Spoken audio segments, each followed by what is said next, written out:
السلام علیکم ورحمۃ اللہ وبرکاتہ۔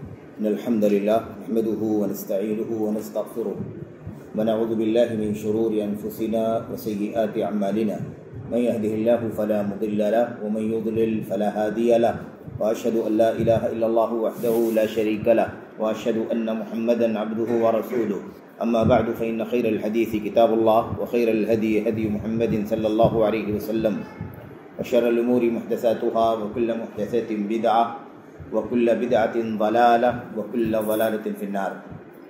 أعوذ بالله من الشيطان الرجيم، بسم الله الرحمن الرحيم، وما خلقت الجن والإنس إلا ليعبدون۔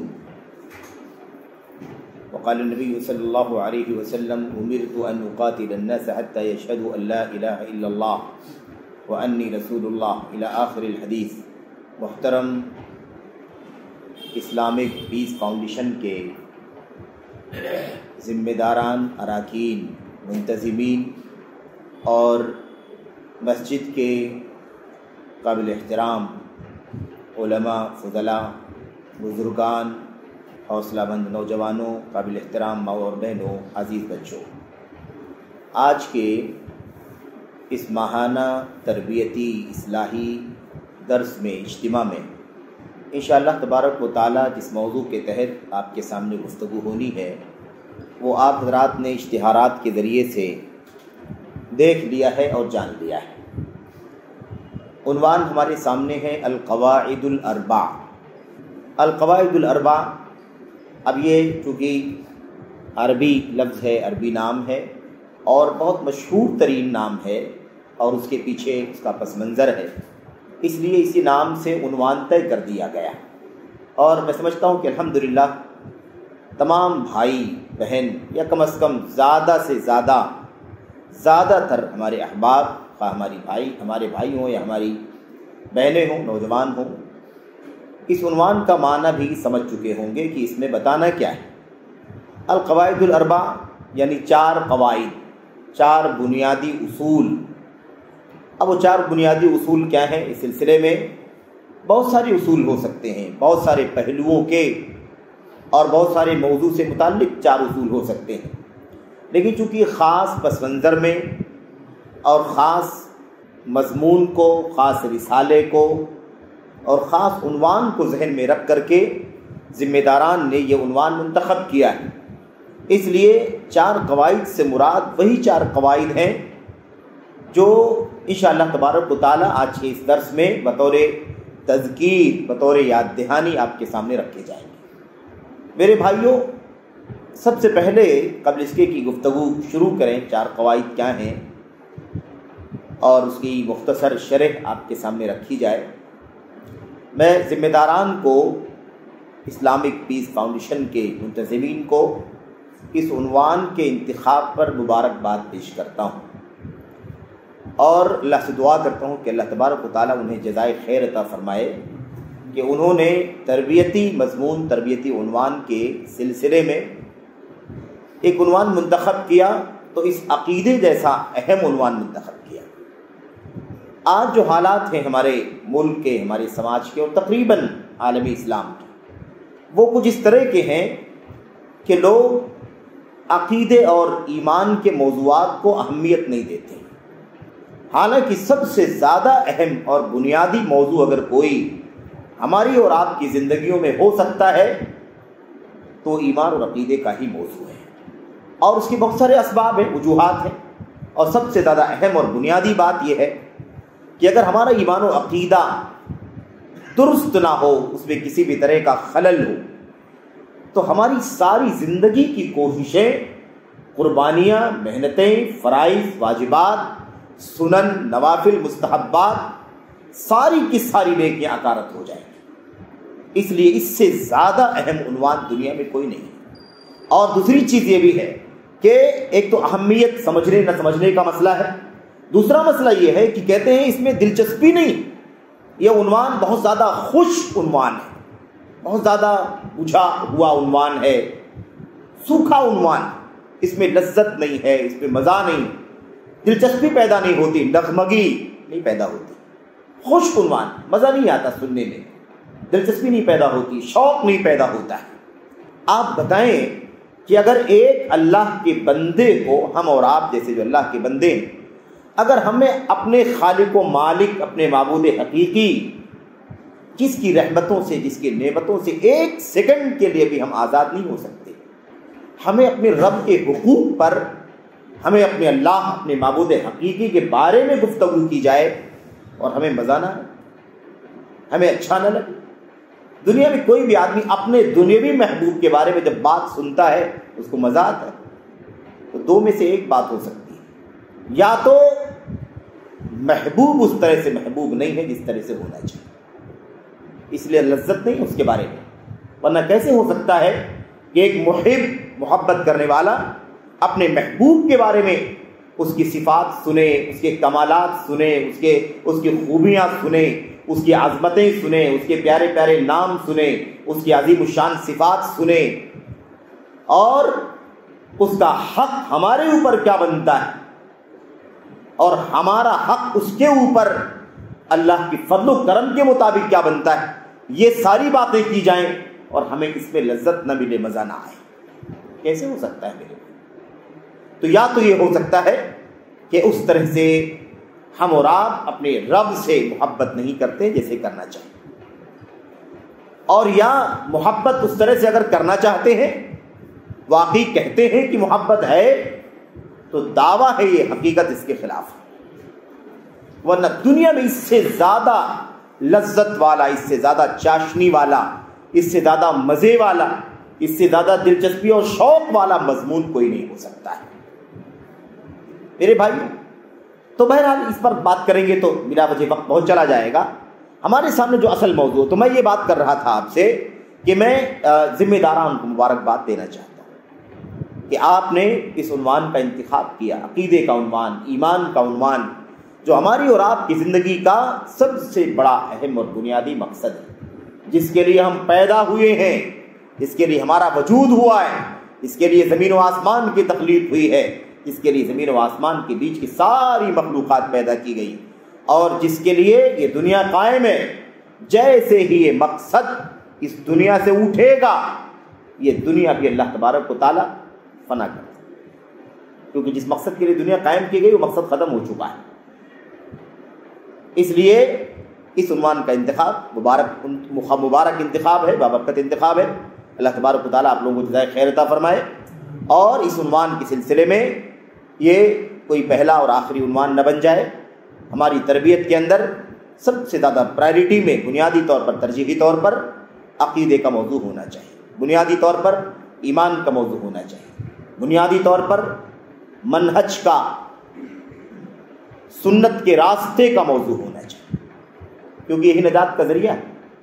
کلمہ پڑھتے ہیں ہم، اشہد ان لا الہ الا اللہ و اشہد ان محمد رسول اللہ، تو یہی اس میں ہم اقرار کرتے ہیں، اعتراف کرتے ہیں اور اسی کی تصدیق کا دعویٰ کرتے ہیں، تو اسی کے مطابق زندگی بھر ہمیں عمل کر کے دکھانا ضروری ہے۔ اللہ کی وحدانیت کا کلمہ اور محمد الرسول اللہ صلی اللہ علیہ وسلم کی رسالت کا کلمہ پڑھتے ہیں، یہی عقیدہ و ایمان اور یہی منہج و سنت، اس کے سوا اور ہماری زندگی میں، آخرت میں نجات کے لیے کوئی چیز کام نہیں آ سکتی ہے۔ دنیا کی ساری تھیوریاں، سارے نظریات، سارے افکار، ساری سوچ، ساری ذہانتیں، ساری دانشوریاں رکھی کی رکھی، دھری کی دھری رہ جائیں گی، سارے فلسفے فیل ہو جائیں گے۔ نجات کا ایک ہی راستہ ہے، خالص عقید توحید اور خالص سنت رسول صلی اللہ علیہ وسلم۔ ہمیں اللہ تبارک و تعالیٰ نے اس کی توفیق عطا فرمائی ہے۔ اس توفیق پر اللہ تبارک و تعالیٰ کی حمد کریں، اس کا شکر ادا کریں کہ اللہ تعالیٰ نے آپ کو، ہم کو اپنی خالص توحید کے لیے اور اپنے نبی محمد الرسول اللہ صلی اللہ علیہ وسلم کی سنت پر چلنے کے لیے منتخب فرمایا ہے۔ ہم اسے پڑھنا چاہتے ہیں، سننا چاہتے ہیں، اس کے مطابق عمل کرنا چاہتے ہیں، اس کے مطابق اپنی زندگیوں کو ڈھالنا چاہتے ہیں۔ عقائد اور ایمان کی گڑبڑیاں، کمیاں، کوتاہیاں اگر موجود ہیں تو اسے صاف کر کے، اس کا تصفیہ کر کے اپنے ایمان کو، عقیدے کو خالص کرنا چاہتے ہیں۔ منہج میں کہیں بگاڑ ہے، راستہ جو دین کا، سنت کا ہے، اس میں اگر کہیں نہ کہیں کچھ کمی بیشی ہے تو اسے بھی ہم ختم کر کے ایک ستھری راہ پر، جس راہ پر اللہ کے نبی چلے، جس پر اللہ کے نبی نے اپنی امت کے صحابہ کو چھوڑا، اسی راستے پر تابعین چلے، اسی پر تبع تابعین چلے، اسی پر امت کے ائمہ چلے، اسی راستے پر چلنے کی جستجو کریں۔ یہی ہمارے لیے سب سے بڑی میرے بھائیوں کامیابی کا راستہ ہے، اور اس کے سوا ہمارے لیے کوئی بھی موضوع اس اہمیت کا، اس پائے کا نہیں ہو سکتا ہے۔ ہمارے سامنے جو عنوان ہے القواعد الاربع، وہ بھی اسی سلسلے کا عنوان ہے۔ یہ سراسر ایمان کا، عقیدے کا، توحید خالص کی سچائی کا، اس کی حقیقت کی وضاحت کا، اور اس کی ضد یعنی شرک کیا ہے اس کی حقیقت کو بے نقاب کرنے کا عنوان ہے۔ اس کی وجہ اصل میں یہ ہے، کوئی عام طور پر سوچنے والا کوئی بھی بھائی یا کوئی بھی بہن ہماری سوچ سکتی ہے کہ بھائی ایمان، عقیدہ اور توحید، یہ ساری باتیں ہم سنتے رہتے ہیں، پڑھتے رہتے ہیں، تو پھر آخر اس موضوع کا انتخاب کرنا کیا بہت اہم بات ہے، کیا خصوصیت ہے اس کے اندر۔ اصل میں جب اس 4 قاعدے کو ہم پڑھیں گے نا، ان چاروں قاعدوں کی وضاحت کریں گے، اور جن لوگوں نے بھی ہمارے بھائیوں نے پڑھا وہ جانتے ہیں کہ یہ 4 قاعدے اس انداز کے نہیں ہیں کہ کسی نے نکال کر کے بیان کر دیا ہے، کسی نے اپنی طرف سے بیان کر دیا ہے۔ یہ قاعدے اللہ کی کتاب قرآن سے لیے گئے، یہ چاروں قواعد اللہ کے نبی علیہ السلام کی سنت سے لیے گئے، یہ چاروں قواعد اللہ کے دین سے مستنبط نکالے گئے، تشہیر کیے گئے۔ اس لیے یہ قاعدے جب تک ہم اس کو اچھی طرح سے نہیں جانیں گے، تب تک سماج میں، سوسائٹی میں، ملک و وطن میں اور دنیا میں کہیں بھی جو شرک کے مظاہر دکھائی دے رہے ہیں، ہم ان کی بات نہیں کر رہے ہیں جو کلمہ نہیں پڑھتے، جو شرک اور بت پرستی والی بدعقیدگی کے اندر ڈوبے ہوئے ہیں، کفر اور شرک کے راستے پر چل رہے ہیں، ان کی بات نہیں کرتے ہیں۔ کلمہ کو مسلمانوں کی بات کرتے ہیں، کلمہ پڑھنے والے، اللہ کی توحید کا اور نبی کریم صلی اللہ علیہ وسلم کی سنت اور رسالت کا اعتراف کرنے والے، اسلام کے نام لیواؤں کے بارے میں ہم بات کرنا چاہتے ہیں میرے بھائیوں، کہ دیکھیں کس طرح سے اسی توحید کی حقیقت کو نہ جاننے کی وجہ سے اور شرک کی حقیقت کو نہ جاننے کی وجہ سے ایک مسلمان اسلام سے نسبت رکھنے والا، مسلمانیت کا دعوے دار، قرآن، سنت، ایمان، عقیدہ، نماز، روزہ، نبی، رسول، اللہ، قبلہ، کعبہ، ساری باتیں دین کی کرنے والا ایسے کام کرتا ہے جو اللہ تبارک و تعالیٰ کی ذات میں، اس کی صفات میں شرک ہوتا ہے۔ لیکن وہ کیوں کرتا ہے؟ اس لیے وہ نہیں جانتا ہے کہ یہ شرک ہے۔ وہ جس بات کو توحید سمجھتا ہے وہ کتاب و سنت کی روشنی میں توحید کی تعریف نہیں ہے۔ تو توحید کی حقیقت نہ جاننے کی وجہ سے اور شرک کی حقیقت نہ جاننے کی وجہ سے بہت کچھ وہ توحید سمجھتا ہے جبکہ توحید نہیں ہے وہ، اور بہت کچھ وہ شرک نہیں سمجھتا جبکہ وہ شرک ہے۔ اس لیے معاملہ بڑا خطرناک ہے۔ جو 4 قواعد ہیں، دراصل یہ شیخ الاسلام محمد بن عبد الوہاب تمیمی نجدی رحمۃ اللہ علیہ جو مجدد ہیں 12ویں بلکہ 13ویں کہہ سکتے ہیں صدی ہجری کے، کیونکہ شیخ محمد عبد الوہاب تمیمی نجدی رحمۃ اللہ علیہ کی پیدائش 1115 ہجری میں ہوئی اور وفات 1206 میں، 1115 میں پیدائش اور 1206 میں وفات، تو 1206 اگر آپ جوڑیں گے تو وفات کے اعتبار سے 13ویں صدی شروع ہو جائے، اور اگر اصل زندگی دیکھیں گے، پوری زندگی جو گزری ہے تو وہ 12ویں صدی ہجری ہے۔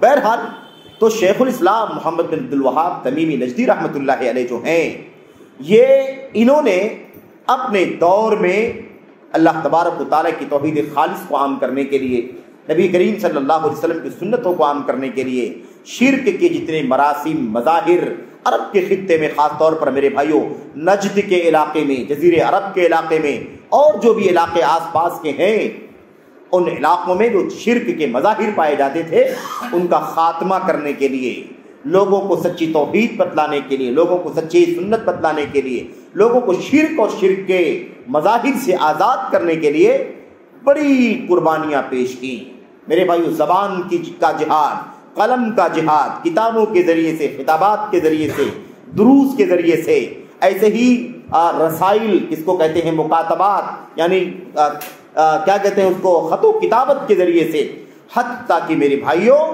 جہاد جو اپنی اصلی معنی میں جہاد ہے، اس طرح کا جہاد بھی انہوں نے کیا اللہ تبارک و تعالیٰ کی توحید کو دنیا میں عام کرنے کے لیے۔ انہوں نے بہت سارے رسائل، اور یہ بھی ایک عجیب و غریب بات ہے میرے بھائیوں کہ وقت کا مجدد دین کو بہت ساری گندگیوں سے، بدعقیدگیوں سے، گمراہیوں سے، انحرافات سے، بے راہ رویوں سے نکال کر کے صاف ستھرا اسلام دنیا کے سامنے پیش کرنے کے لیے کوئی بڑی بڑی جلدوں والی کتابیں نہیں لکھی۔ شیخ الاسلام رحمۃ اللہ علیہ نے جو کتابیں لکھی وہ کتابیں کئی کئی جلدوں میں نہیں تھیں، کوئی بھی ایک بھی کتاب آپ کو ایسی نہیں ملے گی ان کی جو 500 پیج میں نہ، کوئی کتاب ایک بھی کتاب نہیں لکھی ایسی۔ رسائل لکھے، رسائل، یہ جو کتاب آپ کے سامنے ہے جس کی بات چل رہی ہے یہ بھی ایک رسالہ ہے، القواعد الاربع، یعنی 4 قواعد۔ اس نام سے چھوٹا سا آپ سمجھ لیں کہ ایک پمفلٹ بھی نہیں کہہ سکتے اس کو، ایک اشتہار کی طرح سے، ایک 2-2.5 پیج میں خط کی طرح سے انہوں نے ایک رسالہ لکھ دیا۔ ایسے الاصول الثلاثہ کے نام سے 6, 8, 10 پیج کے اندر ہے نا ایک لکھ دیا چھوٹا سا رسالہ۔ کتاب التوحید لکھی میرے بھائی، وہ بھی 40-50 پیج، 60 پیج مشکل سے ایک کتاب لکھ دی۔ کشف الشبہات لکھی چند صفحات میں، ایسے ہی مسائل الجاہلیہ لکھی چند صفحات میں، ایسی اور بھی کتابیں لکھی، سب چند صفحات کی کتابیں، کوئی بڑی بڑی کتاب جلدوں والی کتاب نہیں لکھی۔ لیکن اللہ کے فضل و کرم سے، اللہ کی توفیق سے، اخلاص کے نتیجے میں اللہ تبارک و تعالیٰ نے ان کی دعوت کو اتنی کامیابی عطا فرمائی کہ چند سالوں کے عرصے میں پورا جزیرے عرب ہی نہیں بلکہ جزیرے عرب کے اطراف میں، جوانب میں، مشرق سے مغرب تک، شمال سے جنوب تک، پوری دنیا کے گوشے گوشے میں الحمدللہ توحید خالص کی دعوت عام ہو گئی۔ شرک کے ذرے ذرے سے الحمدللہ لوگ واقف ہو گئے، اور اللہ کی فضل و کرم سے کتاب و سنت کے خالص دلائل، قرآن کریم کی آیات، نبی کریم صلی اللہ علیہ وسلم کی حدیث کے ذریعے سے الحمدللہ ان لوگوں کے کلیجوں کو اللہ تبارک و تعالیٰ نے ٹھنڈک عطا فرمائی جو شرک کی گندگیوں کے اندر ڈوبے ہوئے تھے۔ میرے بھائیو، تو ان کی یہ کتاب، ان کا یہ رسالہ، چھوٹا سا رسالہ 2-2.5 صفحات کے اندر ہے، بس اس سے زیادہ نہیں ہے۔ القواعد الاربع، 4 بنیادی قاعدے۔ اچھا، میں آپ سے بھی عرض کر دوں کہ یہ جو چھوٹی سی کتاب ہے نا، اگر اس کی ہم شرح کریں، اس کو ایکسپلین کریں تو کافی وقت بھی لگ سکتا ہے، یعنی 4 گھنٹے، 6 گھنٹے، 8 گھنٹے، 10 گھنٹے بھی لگ سکتے ہیں اس کے اندر، لیکن ظاہر ہے کہ اس کا یہ وقت تو نہیں ہے، اور نہ اتنی تفصیل سے آپ کے سامنے بات کرنا یہاں پر مقصود ہے۔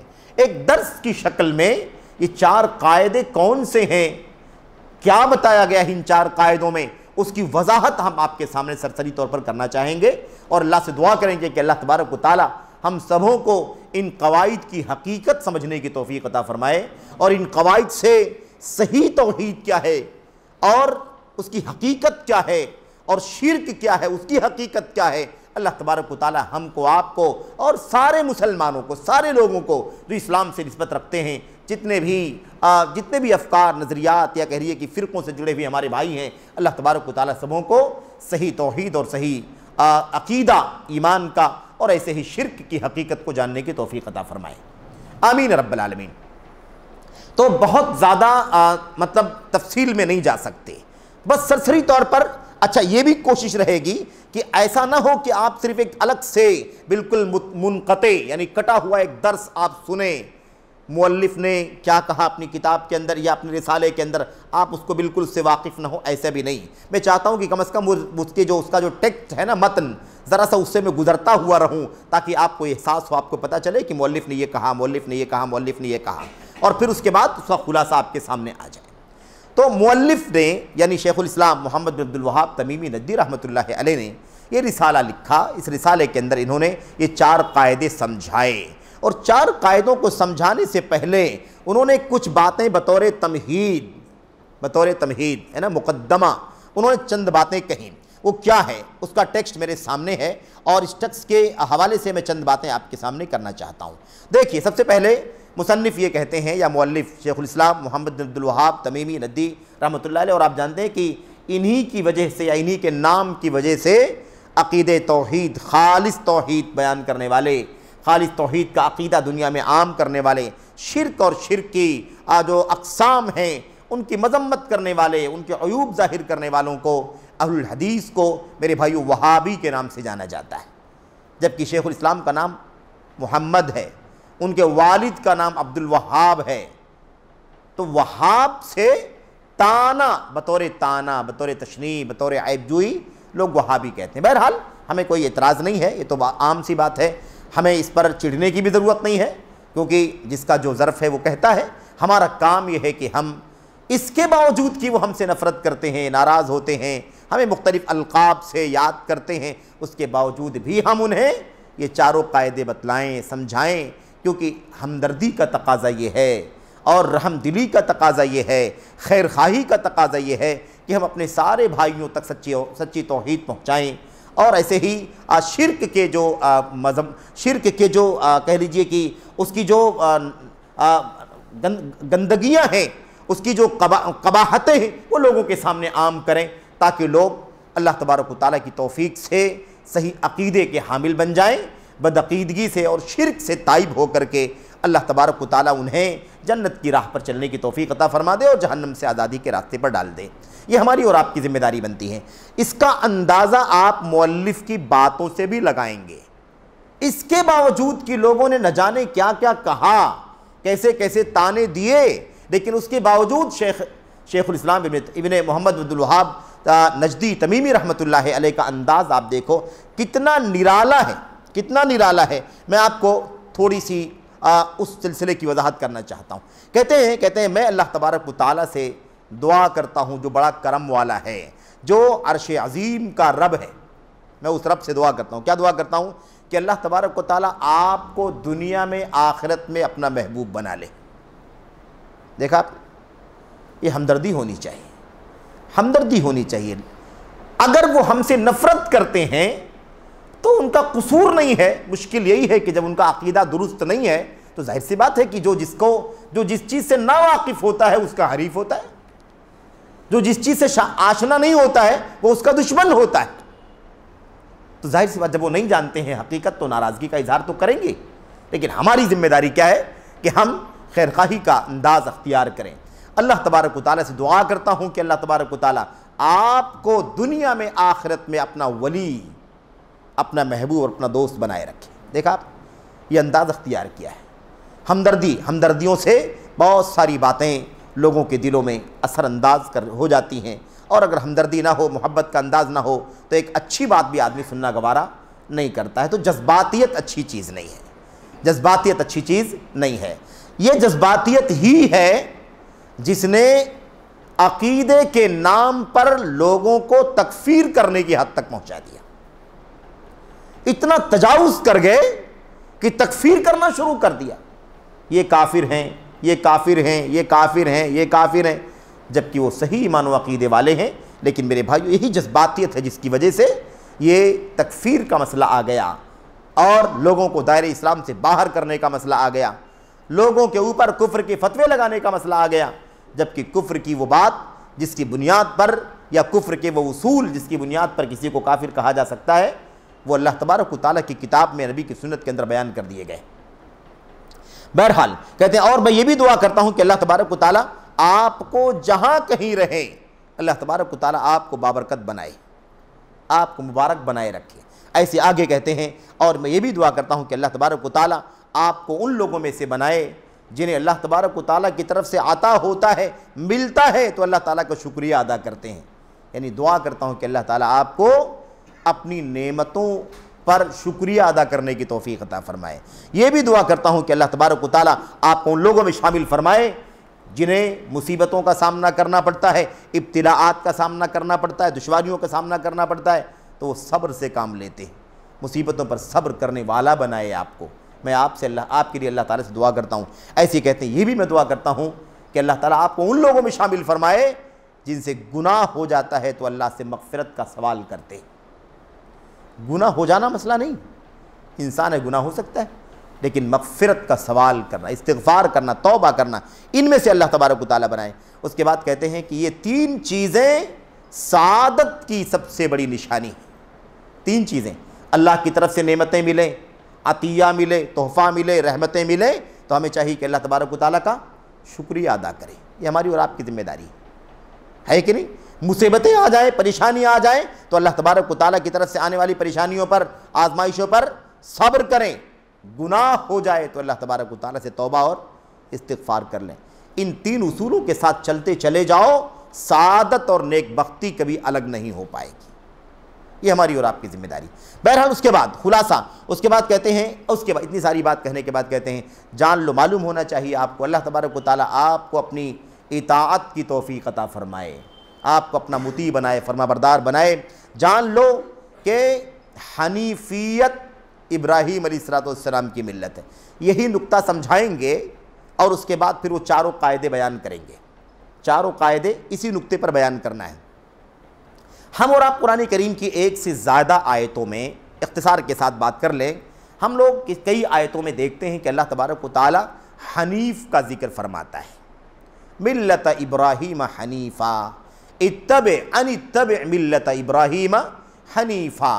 اے اللہ کے نبی صلی اللہ علیہ وسلم، آپ ابراہیم علیہ السلام کے دین حنیفیت کی پیروی کیجیے۔ کس کی پیروی کیجیے؟ ابراہیم کی ملت کی پیروی کیجیے۔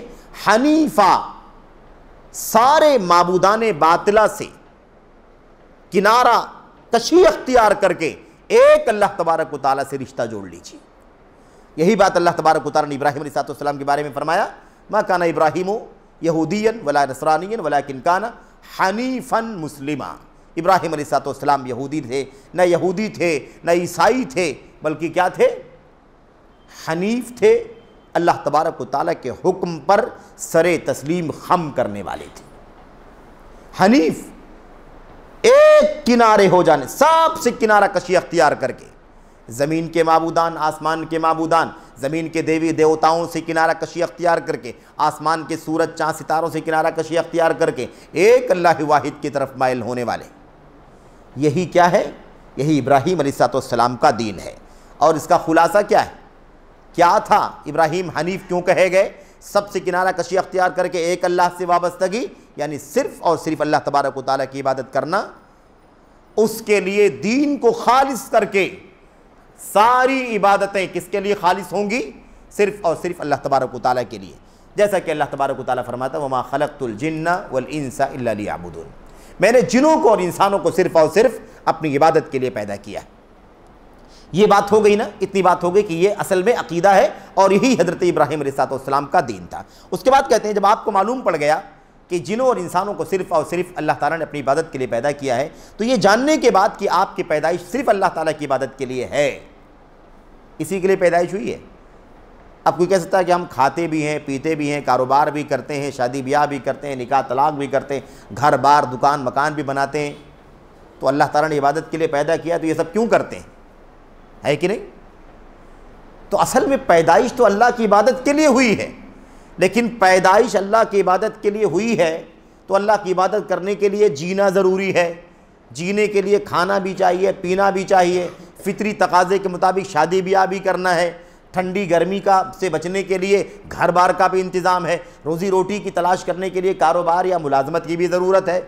تو یہ ساری چیزیں اصل مقصد نہیں ہیں، اصل مقصد اللہ تبارک و تعالیٰ کی عبادت ہے، اس کے لیے پیدا ہوئے ہیں تو پیدا ہوئے ہیں تو زندگی جینے کے لیے اسباب اور وسائل ہیں، یہ سارے اسباب و وسائل ان کا استعمال کر کے ہمیں اور آپ کو صرف اور صرف اللہ تبارک و تعالیٰ کی عبادت کا ہدف اور ٹارگٹ اپنے سامنے رکھنا ہے کہ زندگی میں جو کچھ بھی ملے ملے، نہ ملے نہ ملے، لیکن اللہ تبارک و تعالیٰ کی بندگی کا معاملہ کبھی ضائع نہ ہونے پائے۔ یہ سب سے بنیادی چیز ہے۔ کہتے ہیں کہ جب یہ معلوم پڑ گیا کہ عبادت کے لیے پیدائش ہوئی ہے تو اب عبادت اس وقت تک عبادت نہیں ہو سکتی جب تک کہ وہ توحید کے ساتھ نہ ہو۔ عبادت کے لیے پیدا کیا ہے لیکن صرف اور صرف اپنی عبادت کے لیے پیدا کیا ہے، اس کا مطلب یہ ہے کہ عبادت میں اگر توحید نہیں ہے تو وہ عبادت نہیں کہلائے گی، پھر تو شرک ہے، کیونکہ عبادت اگر اللہ ہی کی ہے تو عبادت ہے، اور اللہ کے سوا کسی کی عبادت ہے تو عبادت نہیں ہے، کیونکہ اللہ تبارک و تعالیٰ نے اس مقصد کے لیے پیدا نہیں کیا کہ کسی کی بھی عبادت کی جائے۔ اسی لیے کہتے ہیں عبادت اللہ تبارک و تعالیٰ کی اسی وقت ہو سکتی ہے جب عبادت توحید کے ساتھ ہو۔ جیسے نماز کو نماز نہیں کہا جا سکتا جب تک کہ پاکی نہ ہو، آدمی کھڑا ہو جائے، قیام کر لے، جھک جائے، رکوع کر لے، سجدہ کر لے، قومہ کر لے، تشہد کر لے، 2 سجدے کر، سارا کام کر لے، سلام بھی پھیر لے، یہ سارے کام کرے لیکن بے وضو ہو تو کیا اس کی نماز کہلائے گی؟ اٹھنا بیٹھنا جھکنا یہ سب تو کہلائے گا وہ، لیکن نماز۔ شیخ نے جیسے بچوں کو سمجھاتے ہیں نا بچوں کی طرح سے. اور یہ عجیب و غریب امتیاز ہے. ہمارے استاذ محترم ڈاکٹر عبدالرزاق بدر حفظہ اللہ وہ کہا کرتے تھے شیخ رحمۃ اللہ علیہ کے بارے میں, کہتے تھے کہ عجیب و غریب شخصیت دنیا میں گزری ہے. اللہ نے ایسے ہی مجدد نہیں بنا دیا, اللہ نے اتنا اخلاص عطا فرمایا تھا کہ یہ دیہاتوں میں جا جا کر کے خالص دیہاتی زبانوں میں ان کو توحید بتاتی تھی. یعنی جو فصیح زبان سمجھ سکتے ہیں فصیح زبان سمجھیں, جو گاؤں دیہات کی زبان جانتے ہیں گاؤں دیہات کی زبان میں جا کے تقریر کیا کرتے تھے, خطبے دیا کرتے تھے, درس دیا کرتے تھے, نصیحت کیا کرتے تھے, قریہ قریہ جا جا کر کے. میرے بھائیو, آج سعودی عرب کو مت دیکھیں آپ, یہ 1115 میں وفات ہوئی تھی, 12 پیدائش ہوئی تھی, 1206 میں وفات ہو گئی. میرے بھائیو 250-300 سال پہلے کی بات ہو رہی ہے. اس وقت خطے عرب کا کیا حال رہا ہوگا, جزیرے عرب کا کیا حال رہا ہوگا. تو سوچئے کہ کتنی کتنا جذبہ تھا اللہ تبارک و تعالیٰ کی توحید کا پیغام دنیا میں عام ہو جائے. انہوں نے اتنی محنت کی ہوگی. تو اتنا اخلاص, اتنی للہیت, اس کی برکتیں اللہ تبارک و تعالیٰ نے عطا فرمائی, اور اللہ تعالیٰ نے ان کی دعوت سے دنیا کے گوشے گوشے میں توحید خالص کو عام کر دیا. اچھا جناب, تو جیسے نماز کو بغیر پاکی کی نماز نہیں کہا جا سکتا, بغیر وضو کے, ایسے ہی بغیر توحید کے عبادت کو عبادت نہیں کہا جا سکتا. یہ بڑا اہم مسئلہ ہے. اب اس کے بعد کہتے ہیں جب عبادت میں اللہ کے سوا کسی کو شریک کر دیا جائے گا, ساجیداری آ جائے گی, شراکت آ جائے گی, اللہ تعالیٰ کے لیے عبادت اور فلاں کے لیے بھی عبادت کا کوئی چھوٹا سا کام, عبادت اللہ کے لیے بھی اور عبادت کا کوئی چھوٹا سا کام, معمولی سا کام, زبان سے ہو, دل سے ہو, ہاتھ سے ہو, پیر سے ہو, کسی بھی طرح سے عبادت کا کوئی کام ہو, ایک چھوٹا سا کام کسی اور کے لیے بھی, تو عبادت میں اس اور کو بھی ہم نے کیا کر دیا, شریک ٹھہرا دیا. کہتے ہیں جب عبادت کے اندر کوئی شراکت داخل ہو جائے گی تو وہ عبادت فاسد ہو جائے گی. جیسے کہتے ہیں جیسے اگر وضو میں حدث آ جائے گا تو وضو ٹوٹ جائے گا. ایک آدمی نے بہت اچھے سے وضو کیا, بہت اچھے سے, موقع ملا تو زمزم سے بھی وضو کر لیا وہاں حرمین میں, ہے کہ نہیں, لیکن اگر ہوا خارج ہو گئی, کیسے بھی وضو رہا, وضو باقی بچا نہیں, باقی بچا. تو جیسے معمولی سے حدث سے وضو ختم, نماز ختم, ایسے ہی معمولی سے خلل کی وجہ سے عبادت بھی عبادت باقی نہیں بچے گی. اس طرح سے شیخ رحمۃ اللہ علیہ نے ہمیں سمجھایا ہے. کہتے ہیں اس لیے اب ہمیں کیا معلوم پڑ گیا کہ جب عبادت کے اندر شرک داخل ہو جائے گا, شراکت داخل ہو جائے گی, تو وہ عبادت کو فاسد کر دے گی, وہ شراکت کیا کر دے گی, عبادت کو برباد کر دے گی, ضائع کر دے گی. اور اسی حالت میں جتنا بھی نیکی کا کام کیا گیا ہوگا, فرائض, واجبات, تہجد, نوافل, ہے نا, کتنا بھی کیا گیا, جسمانی عبادتیں, مالی عبادتیں, زبانی عبادتیں, قلبی عبادتیں, 10, 20 سال, 50 سال, 100 سال, جتنا بھی آدمی نے کیا ہو, میرے بھائیو, سارا کا سارا اکارت ضائع ہو جائے گا. کوئی قیمت نہیں اللہ تبارک و تعالیٰ کے, کوئی کاؤنٹ نہیں, کوئی شمار نہیں اللہ تبارک و تعالیٰ کے. یہ حالت ہو جائے گی. اور یہ تو دنیا کی بات ہو گئی کہ عبادت کو کاؤنٹ کیا جائے گا کہ نہیں کیا جائے گا. آخرت میں اللہ تبارک و تعالیٰ کے ہاں اس کی سزا کیا ہوگی, ہمیشہ ہمیشہ کے لیے وہ جہنم رسید ہو جائے گا. اب یہ بات بیان کرنے کے بعد شیخ رحمۃ اللہ علیہ کہتے ہیں کہ اب اتنا خطرناک مسئلہ ہے کہ پیدائش عبادت کے لیے ہوئی ہے. پیدا کس لیے ہوئی ہے ہم, عبادت کے لیے. عبادت بالکل پیور ہونی چاہیے, کوئی بھی شراکت ساجیداری نہیں ہونی چاہیے, ایک دم اچھی طرح سے معلوم ہونا چاہیے کہ عبادت کسے کہتے ہیں. عبادت خالص توحید کے ساتھ ہے تو عبادت, اگر توحید میں تھوڑا بھی خلل ہے تو عبادت نہیں کہلائے گی. اور وہ جو شرک آئے گا, ملاوٹ آئے گی, اس کی وجہ سے ساری نیکیاں برباد دنیا میں, اور آخرت میں اس کا ہمیشہ ہمیشہ کے لیے جہنم. اتنا نازک مسئلہ ہے, تو اس مسئلے کی نزاکت کو اچھی طرح سے سمجھنے کے لیے ہمیں 4 قاعدے جان لینا. دیکھا آپ نے, شیخ نے یہ کہا ہے. تو اتنی ساری بات جو ابھی تک آپ کے سامنے ہوئی, اتنا وقت چلا گیا اس کے پیچھے, یہ اس لیے جاننا ضروری ہے کہ اگر یہ نہیں بیان کریں گے تو آگے والی بات بے مطلب ہو جائے گی. تو اس سے اس موضوع کی اہمیت سمجھ میں آتی ہے, جس پر جنت اور جہنم کا فیصلہ موقوف ہے, ڈیپینڈ. میرے بھائیو, آخر اس معاملے کو ہم اتنا آسانی سے یا اتنا نرمی سے کیوں لیتے ہیں, اس کو سیریس ہو کر کے کیوں نہیں سوچتے.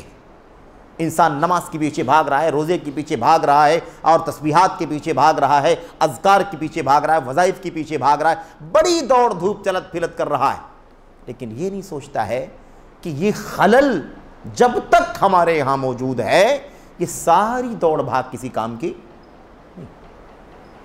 آدمی کروڑوں دان دیتا رہے اللہ تبارک و تعالیٰ کی راہ میں، کام آئے گا؟ وہ نہیں کام آئے گا میرے بھائیو۔ وہ قرآن جس کے ایک حرف پر 10 نیکیاں ملنے کا اللہ تعالیٰ نے وعدہ فرمایا ہے، وہ ضائع ہو جائے گا، جبکہ ہم صرف اگر الف لام میم پڑھیں تو 30 نیکیاں ملتی ہیں۔ میرے بھائیو، حالت یہ ہے کہ اگر یہی خلل پایا جائے عقیدے کا، ایمان کا، تو پھر یہ نیکیاں ساری کی ساری ضائع ہو جائیں گی۔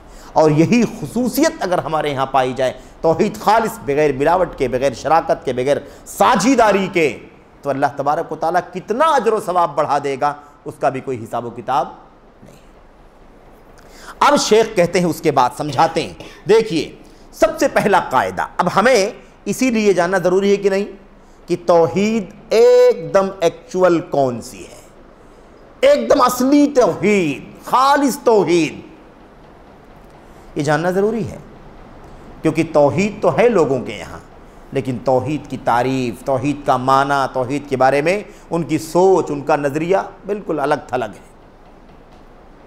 بڑا خطرناک مسئلہ ہے، اور یہ عجیب و غریب، بلکہ کہہ لیجئے کہ حیرت انگیز بات ہے میرے بھائیوں، کہ آج تک امت میں اللہ کی توحید کا کلمہ جو پڑھا جاتا ہے، لا الہ الا اللہ، آج تک اس کلمہ توحید کا معنی بھی صحیح سے بہت سارے لوگوں نے نہیں سمجھا ہے۔ کتاب یا رسالہ یا جو بھی یہ لکھا گیا ہے، شیخ رحمۃ اللہ نے لکھا ہے، یہ تقریباً 250 سال کے قریب ہو گئے۔ آپ سوچئے کہ آج بھی یہ قواعد پڑھے جا رہے ہیں، ان قواعد کو جاننا ضروری ہے، اور ابھی آپ جب پڑھیں گے بطور یاد دہانی، بطور تذکیر یہ بات ہوگی، ورنہ آپ لوگوں نے سب نے پڑھا ہوگا میں سمجھتا ہوں، تو آپ حیران ہو جائیں گے کہ یہ قاعدے اتنے امپورٹنٹ، اتنے اہم ہیں عقیدے کے معاملے میں، ایمان کے معاملے میں۔ تو 4 قاعدے کس سلسلے میں ہے یہ؟ ایک دم اصل میں توحید ہے کیا جو اللہ کو چاہیے، اور شرک کیا ہے جس کا ایک ذرہ بھی نہیں چلے گا، سمجھ رہے ہیں نا؟ یہی بتانا ان 4 قاعدوں میں ہے، اور یہ 4 قاعدے شیخ الاسلام محمد بن عبد الوہاب کے اپنے بنائے ہوئے نہیں ہیں، قرآن کریم کی آیتوں سے نکالے ہوئے، اللہ کے نبی کی حدیثوں سے نکالے ہوئے، انہی کو انہوں نے اس لیے پیش کیا ہے تاکہ ہم یہ جانیں کہ جس توحید کی سلامتی پر جنت کا وعدہ ہے، اور جس توحید میں شرک کے ایک ذرے کے خلل سے ہمیشہ ہمیشہ کے لیے جہنم ہے، اس کو ہم کیسے سمجھیں کہ غلط نہ ہو جائے۔ آئیے پہلا قاعدہ کہتے ہیں کہ سب سے پہلا قاعدہ یہ ہے کہ ہم یہ جانیں کہ جن کافروں سے، جن کفار سے نبی کریم صلی اللہ علیہ وسلم نے اپنے زمانے میں قتال کیا تھا، جہاد کیا تھا، لڑائی لڑی تھی، میرے بھائیوں وہ کفار کیسے تھے؟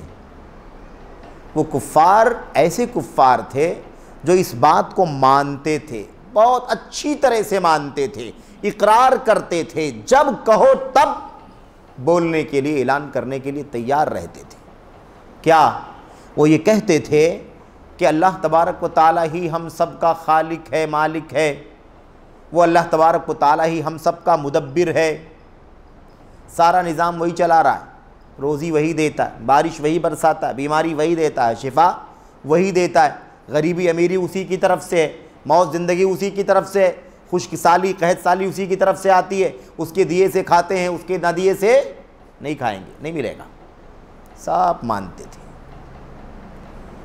عجیب حال ہے، اللہ تعالیٰ کو خالق و مالک مان رہے ہیں، روزی رسا مان رہے ہیں، بیماری دینے والا، شفا دینے والا، موت زندگی دینے والا، سب مان رہے ہیں، تب اللہ کے نبی علیہ السلام نے اس سے لڑائی کیوں لڑی؟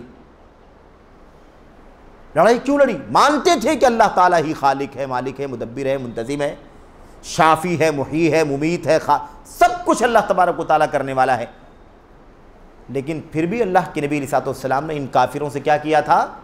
جنگ لڑی تھی۔ ارے تو پھر مطلب کیا تھا، کیوں جنگ لڑی؟ پھر دوسرا وجہ کیا تھی جنگ لڑنے کی؟ مانتے تو تھے کہ اللہ کے سوا کوئی خالق و مالک نہیں ہے۔ وہ لات کو، منات کو، عزا کو خالق و مالک نہیں مانتے تھے۔ انہوں نے کبھی نہیں کہا کہ زمین و آسمان کا خالق لات ہے، زمین و آسمان کا پیدا کرنے والا منات ہے، زمین و آسمان کا پیدا کرنے والا عزا ہے، روزی وہ ہم کو دیتا ہے، بیماری وہ ہم کو دیتا، کبھی نہیں کہا کافروں نے۔ قرآن کریم چھان کر کے دیکھو اور سیرت کی کتابیں پڑھ کر کے دیکھو، اسلام سے پہلے جاہلیت میں بھی جو کچھ گزرا ہے اس کا مطالعہ کر کے دیکھو، آپ کو ابو جہل، ابو لہب، مغیرہ بن شعبہ، عقبہ بن ابو معیط نے بھی کبھی نہیں کہا ہوگا کہ ہمارا خالق و مالک اللہ نہیں ہے، بلکہ یہ لات، منات، عزا، ہبل ہے، کبھی نہیں کہا۔ لیکن اللہ کے نبی علیہ السلام نے جنگیں لڑی انہی لوگوں سے جو کہتے تھے کہ اللہ کے سوا کوئی خالق و مالک نہیں، مدبر نہیں ہے۔ تو پھر کیوں لڑی؟ کیوں لڑی آخر؟ وجہ کیا تھی؟ یہی مسئلہ سمجھنا ہے میرے بھائیو۔ جنگ لڑی اس کا مطلب یہ ہے کہ یہ اعتراف کرنا اللہ کے بارے میں، یہ اعتراف کرنا کہ وہی خالق، وہی مالک، وہی مدبر، منتظم، بیماری، شفا سب کچھ دینے والا ہے۔ اتنے اعتراف سے، اتنا اقرار کرنے سے مسلمان آدمی نہیں ہوگا۔ کوئی آدمی اتنا اقرار کرنے سے مسلمان نہیں ہو سکتا ہے۔ اگر اتنا اقرار کرنے سے مسلمان ہوتے تو اللہ کے نبی ان سے لڑائی لڑتے نہیں لڑتے۔ کیوں لڑتے؟ مسلمان ہو گئے تو۔ اس کا مطلب یہ ہے کہ اتنا اقرار کرنے سے وہ لوگ مسلمان نہیں ہوئے تھے۔ کیا پریشانی کیا تھی؟ پریشانی عبادت والی تھی۔ وہ جس توحید کا اقرار کرتے تھے وہ توحید اللہ تبارک و تعالیٰ کی ایسی توحید ہے جس میں دنیا میں اکا دکا لوگوں کو چھوڑ کے کسی کا کوئی اختلاف نہیں ہے۔ ساری دنیا کے کفار اکا دکا کو چھوڑ کے اس بات کو مانتے تھے کہ اللہ ہی خالق و مالک ہے، مدبر ہے، منتظم، وہی بیماری شفا دینے والا ہے، کوئی ہے نا۔ فرعون نے کہا تھا انا ربکم الاعلی، میں تمہارا رب ہوں۔ ایسے اکا دکا اور مان لو، جس نے خود کو رب کہا اللہ کو رب نہیں مانا۔ تو مسئلہ یہ ہے کہ نبیوں کا قوموں سے جو جھگڑا تھا وہ جھگڑا یہ تھا ہی نہیں، یہ بتانے کے لیے وہ آئے ہی نہیں تھے کہ اللہ تبارک و تعالیٰ خالق و مالک ہے، مدبر ہے، کیونکہ یہ تو وہ مانتے ہی تھے۔ بتانے ہی آئے تھے کہ جو خالق اور مالک ہے، مدبر ہے، منتظم ہے، یہ سر بھی اسی کے سامنے جھکنا چاہیے۔ اور اس مسئلے میں وہ اللہ تبارک و تعالیٰ کی بندگی، عبادت کا کام نہیں کرتے تھے۔ وہ مانتے تھے کہ اللہ خالق و مالک ہے، لیکن جب سر جھکانے کی باری آتی تھی، دعا کے لیے ہاتھ اٹھانے کی باری آتی تھی، تو کیا کرتے تھے؟ وہ رکوع، سجدہ، عبادات کس کے سامنے کرتے تھے؟ اپنے بتوں کے سامنے کرتے تھے، اسی لات کے سامنے، اسی منات کے سامنے، اسی عزا کے سامنے، اسی ہبل کے سامنے۔ عبادات کے کام ان کے سامنے کیا کرتے تھے، جبکہ خالق و مالک اللہ کو مانتے تھے۔ اس سے ایک قاعدہ مل گیا کہ نہیں مل گیا کہ دیکھو صحیح توحید کب ہوگی؟ توحید، اصل توحید کب ہوگی؟ جب صرف اور صرف اللہ تعالیٰ کو رب ماننے کی بات صرف نہ ہو، بلکہ اللہ تبارک و تعالیٰ کو معبود حقیقی مانا جاتا ہو۔ عبادت کے کام اللہ تبارک و تعالیٰ کے لیے ہونا چاہیے۔ کوئی ایک ذرہ بھی عبادت کا اللہ کے سوا کسی اور کے لیے جائز نہیں ہے۔ ایک آدمی مانتا ہے کہ اللہ کے سوا کوئی خالق و مالک نہیں ہے، لیکن جمعرات کو قبروں پر جاتا ہے، سجدہ کرتا ہے، رکوع کرتا ہے، چڑھاوے چڑھاتا ہے، بتاشے چڑھاتا ہے، نظر و نیاز کرتا ہے، مرغے بکرے وغیرہ وغیرہ لے کر کے جاتا ہے۔ کوئی سالانہ جاتا ہے، کوئی ماہانہ جاتا ہے، کوئی ہفتہ واری جاتا ہے، کوئی ڈیلی بھی جاتا ہے کہ نہیں؟ ایسے بہت سارے ہمارے بھائی۔ یہی مسئلہ ہے، یہ تو مانتے ہیں ہمارے بھائی کہ اللہ خالق و مالک ہے، مدبر ہے، وہی بیماری دینے والا، وہی شفا دینے والا، وہی روزی دینے والا، لیکن عبادت کرنے کے لیے سر کہاں جھکاتے ہیں؟ فلاں کے دربار پر، فلاں کے آستانے پر، فلاں کی تربت پر، فلاں کے مزار پر، فلاں کی قبر پر، فلاں کے اللہ تبارک و تعالیٰ کے سب کون ہیں؟ یہ بندے ہیں، اس کی مخلوق ہے۔ تو ہمارے سامنے اب اس عقیدے کی ایک سچائی سامنے آ گئی کہ توحید یہ کافی نہیں ہے، مسلمان ہونے کے لیے یہ کافی نہیں ہے۔ یہ عقیدہ ایک آدمی کو اسلام میں داخل نہیں کرے گا۔ اتنا بولنے کے بعد بھی وہ اسلام سے باہر رہے گا جب تک کہ بندگی اللہ کے لیے خالص نہ کرتا ہو۔ وَمَا خَلَقْتُ الْجِنَّ وَالْإِنسَ إِلَّا لِيَعْبُدُونِ، تاکہ صرف اور صرف وہ میری عبادت کرے۔ اور یہ عبادت کس کی کرتے ہیں؟ پورا منظر آپ جانتے ہیں، کشتی میں چل رہے ہوتے تھے، کشتی ہے نا ڈگمگانے لگتی تھی اور ہچکولے کھانے لگتی تھی، بھنور میں ڈوب جانے کے خطرے ہوتے تھے اس وقت وہ لیکن جیسے کشتی ساحل پر لگتی تھی، بھاگے بھاگے اس بت کدے میں، اس مورتی کے سامنے، اس دیوتا کے سامنے، اس دیوی کے سامنے جا کر کے فوراً سر ٹیکنا شروع کر دیا کرتے تھے۔ تو بچانے والا اللہ تبارک و تعالیٰ، شفا دینے والا اللہ تبارک و تعالیٰ، کشتی کو ڈوبنے سے نجات دلا کر کے ساحل کے پار لگانے والا اللہ تبارک و تعالیٰ، یہ سب مانتے تھے۔ لیکن جب عبادت کرنے کی باری آتی تھی تو اللہ کے سوا اللہ کے بندوں کے سامنے سر ٹیکا کرتے تھے۔ اس سے معلوم پڑا کہ یہ توحید کافی مسلمان ہونے کے لیے کافی نہیں ہے، نہ ایسا کر کے آدمی مسلمان ہو سکتا ہے، اور اسی لیے نبی کریم صلی اللہ علیہ وسلم نے ایسے لوگوں سے بھی جہاد کیا تھا جو اس کا اقرار کرتے تھے۔ موجودہ وقت کی مثال آپ لے لیں، آج بھی بہت سارے لوگ ایسے ہیں، آج بھی بہت سارے ہمارے بھائی ایسے ہیں جو توحید کلمہ توحید کا مطلب یعنی لا الہ الا اللہ کے اقرار کا مطلب کیا سمجھتے ہیں؟ اللہ کے خالق ہونے کا اعتراف، اللہ کے مالک ہونے کا، اللہ کے رب ہونے کا اقرار، اللہ کے سوا کوئی، ہم کیا کہتے ہیں؟ اللہ کے سوا کوئی سچا معبود نہیں ہے، یعنی سچا عبادت کے قابل نہیں ہے۔ اور ہمارے بہت سارے بھائی کیا کہتے ہیں؟ لا الہ الا اللہ کا معنی کیا ہے؟ اللہ لا الہ الا اللہ یعنی لا رب الا اللہ، لا خالق الا اللہ، اللہ کے سوا کوئی رب نہیں، اللہ کے سوا کوئی خالق نہیں۔ بہت لوگ کہتے ہیں اللہ کے سوا کوئی حاکم نہیں، تو اب حاکم کہیں، خالق کہیں، رازق کہیں، رب کہیں، یہ سب کا سب اللہ تبارک و تعالیٰ کی ربوبیت کا اقرار ہے۔ عبادت، بندگی، الوہیت اللہ تبارک و تعالیٰ کے لیے خالص ہونی چاہیے، یہ مفقود ہے، یہ غائب ہے، اور اس کے بغیر یہ کلمہ درست نہیں ہو سکتا ہے۔ تو آ گئی بات سمجھ میں نا؟ پہلا قاعدہ اس سے یہ معلوم پڑا کہ عقیدہ توحید اس وقت تک درست نہیں ہو سکتا جب تک کہ اللہ تبارک و تعالیٰ کے لیے خالص عبادت نہ ہو۔ رازق ماننا، روزی یہ سب ٹھیک ہے، لیکن یہ کافی نہیں۔ نمبر ایک۔ نمبر دو، دوسرا قاعدہ کیا ہے؟ اچھا، ان سب کی دلیلیں وغیرہ لکھی ہوئی ہیں کہ وہ اقرار کرتے تھے، مانتے تھے، اور پھر جب کشتی پار ہو جاتی تھی تو بتوں کے سامنے جا کر کے وہ عبادات کیا کرتے تھے۔ دوسرا قاعدہ کیا ہے؟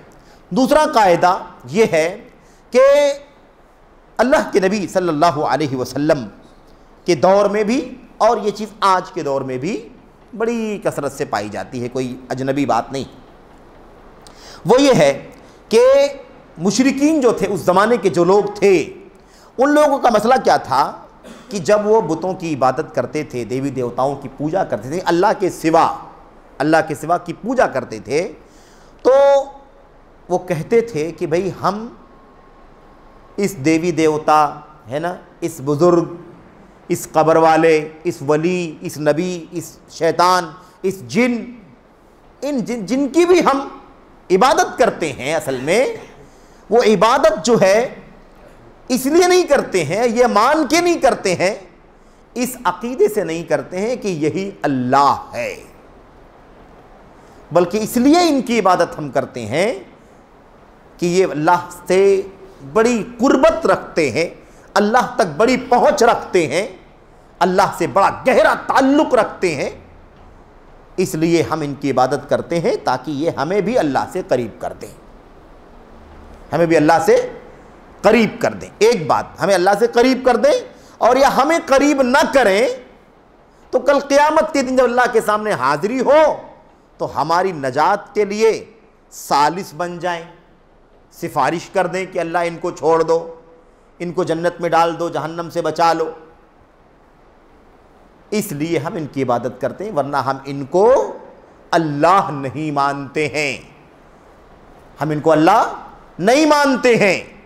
عبادت ان کی اس لیے کرتے ہیں تاکہ یہ ہمیں اللہ تبارک و تعالیٰ سے قریب کر دیں، یا یہ کل قیامت کے دن ہماری نجات کے لیے، جنت میں داخلے کے لیے، جہنم سے نجات کے لیے، جنت کے داخلے کے لیے سفارشی بن جائیں۔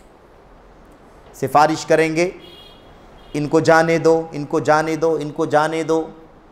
پاورفل ہیں، اونچے لوگ ہیں، اللہ سے قریب ہیں، محبوب ہیں، اللہ کے نیک بندے ہیں، خالص بندے ہیں، تو اس کی وجہ سے ہم چاہتے ہیں کہ یا تو ہمیں بھی لے جائیں، اللہ سے قریب کر دیں، اور یا تو کم از کم ہماری نجات کے لیے سفارش وغیرہ کر دیں۔ اس لیے ہم اللہ تبارک و تعالیٰ کی ہم ان لوگوں کی اللہ تبارک و تعالیٰ کے علاوہ عبادت کرتے ہیں، لیکن اللہ نہیں مانتے ان کو۔ سمجھنا کیا ہے؟ سمجھنا یہ ہے کہ جس کو یہ کہتے تھے کہ ہم اللہ نہیں مانتے بلکہ قریب کر دینے کی نیت سے یا سفارشی بنانے کی نیت سے ان کی عبادت کرتے ہیں، اللہ کے نبی صلی اللہ علیہ وسلم نے ان کے اس عذر اور بہانے کو تسلیم نہیں کیا۔ یہ نہیں کہا کہ ہاں صحیح بات ہے، اللہ کے علاوہ کو تھوڑی اللہ مان رہے ہیں، یہ اللہ کو اللہ مانتے ہیں، اللہ کے سوا کو اللہ نہیں مانتے، صرف سفارشی کی حیثیت سے پوچھتے ہیں، صرف اللہ سے قریب کر دیں اس نیت سے پوچھتے ہیں، اس لیے ان کو چھوڑ دیا جائے نہیں۔ ان لوگوں کو اللہ کے نبی علیہ الصلوۃ والسلام نے کیسے ٹریٹ کیا؟ یہ سب کے سب مشرک ہیں، کافر ہیں۔ سمجھ رہے ہیں نا؟ تو اللہ نہیں مانتے ہیں، سفارشی کی حیثیت سے، قربت کی حیثیت سے ان کی عبادت کرتے ہیں، یہ بات اللہ تبارک و تعالیٰ کے دین میں صاف صاف شرک باللہ ہے۔ کیوں؟ عبادت حق صرف اور صرف کس کا ہے؟ اللہ تبارک و تعالیٰ کا ہے۔ آپ نے عبادت کا حق غیر اللہ کو دیا کہ نہیں دیا؟ آپ نے اس کو اللہ مانا کہ نہیں مانا؟ سفارشی بناؤ گے کہ دوست بناؤ گے کہ بیچ میں ثالث بناؤ گے کہ حکم بناؤ گے، اس سے کوئی لینا دینا نہیں۔ عبادت کس کی ہوگی؟ صرف اللہ تبارک و تعالیٰ۔ کس کی کیا تم نے؟ سفارشی کی عبادت کیا، قریب کرنے والے کی عبادت کیا، پہنچ رکھنے والے کی عبادت کیا، ولایت اور اللہ کے یہاں اللہ سے محبت رکھنے والے، قربت رکھنے والے کی آپ نے عبادت کی۔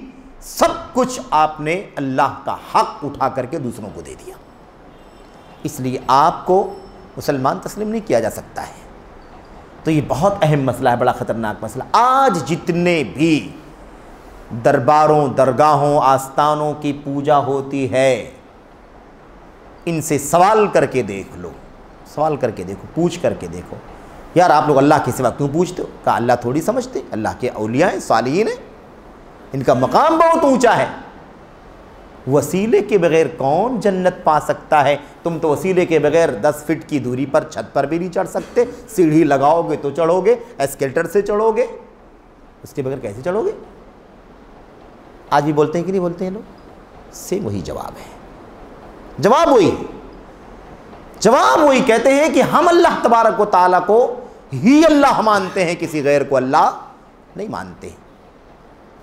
یہ بات عام طور پر آپ کے سامنے ہو رہی ہے، ورنہ اور باریکیوں میں اگر آپ جائیں گے نا تو آپ کو یہ بھی ملے گا، اور آئے گا چوتھے قاعدے میں، تیسرے قاعدے میں، چوتھے قاعدے میں وہ بات بھی آئے گی اشارے کے طور پر کہ آج کے اس دور کے جو مشرکین ہیں، تو اللہ کے نبی کے زمانے کے مشرکین کی بات چل رہی، آج کے دور کے جو مشرکین ہیں ان کا معاملہ کیسا ہے؟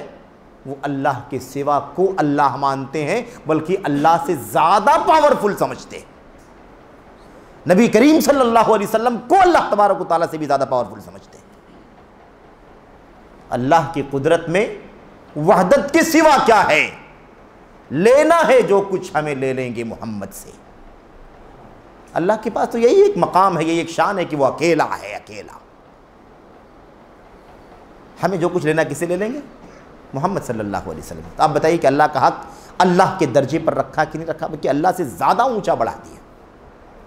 یہ بہرحال تو آئے گی بات کہ آج کل کے مشرکین کا شرک بدترین شرک ہے پہلے والوں کے مقابلے میں، اس کا نقطہ آخر میں آئے گا چوتھے نمبر پر۔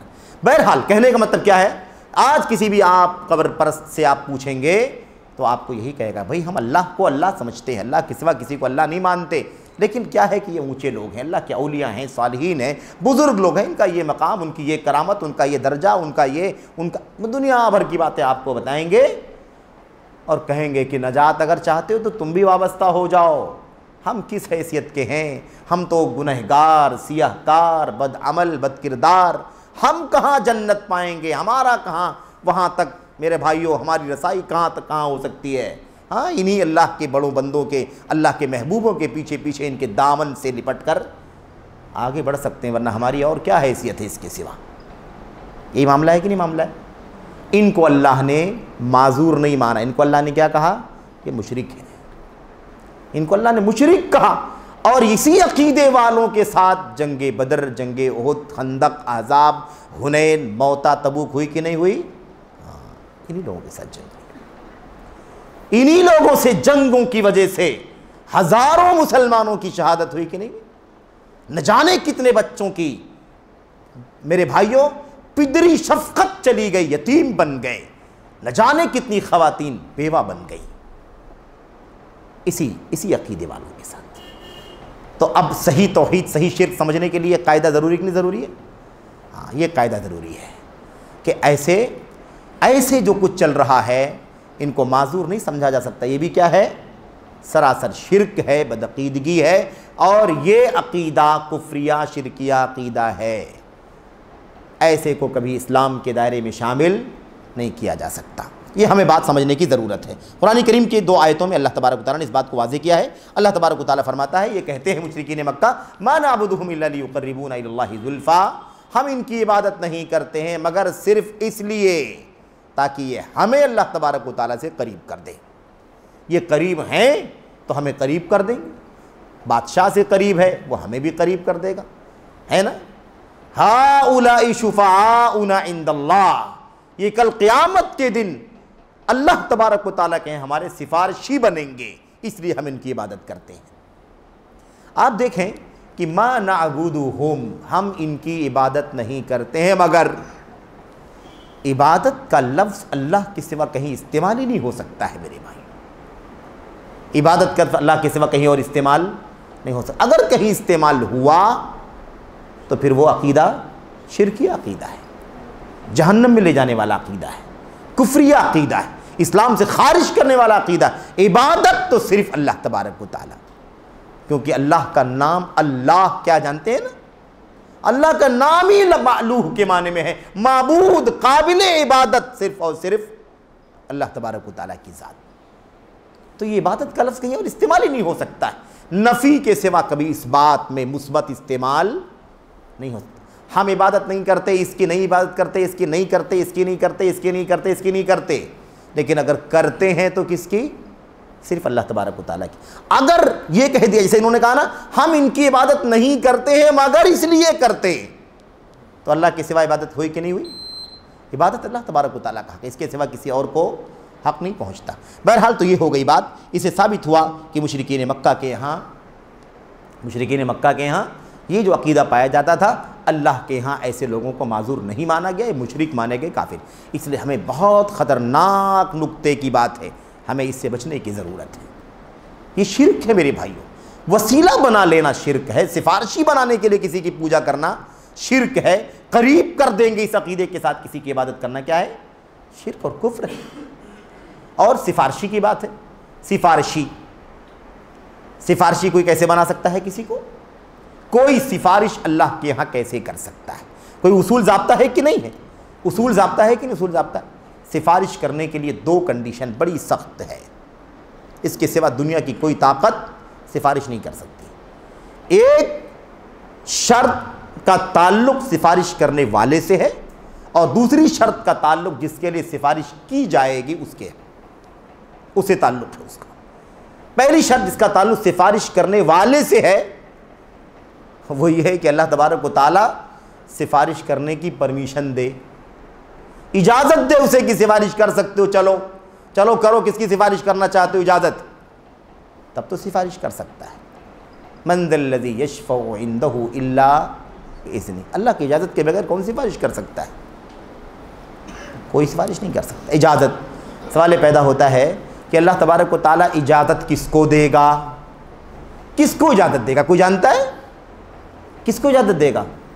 میرے بھائیوں، قیامت کا دن ہوگا اور وہ شفاعت کی حدیث الشفاعت العظمیٰ، سب سے بڑی والی سفارش کی جو حدیث ہے نبی کریم صلی اللہ علیہ وسلم کی، اخیر میں محمد الرسول اللہ سے زیادہ محبوب کوئی نہیں اللہ تبارک و تعالیٰ کو، آپ سے زیادہ محبوب کوئی نہیں رب ذوالجلال کی نگاہ میں، لیکن اللہ کے نبی علیہ السلام سفارش کب کریں گے؟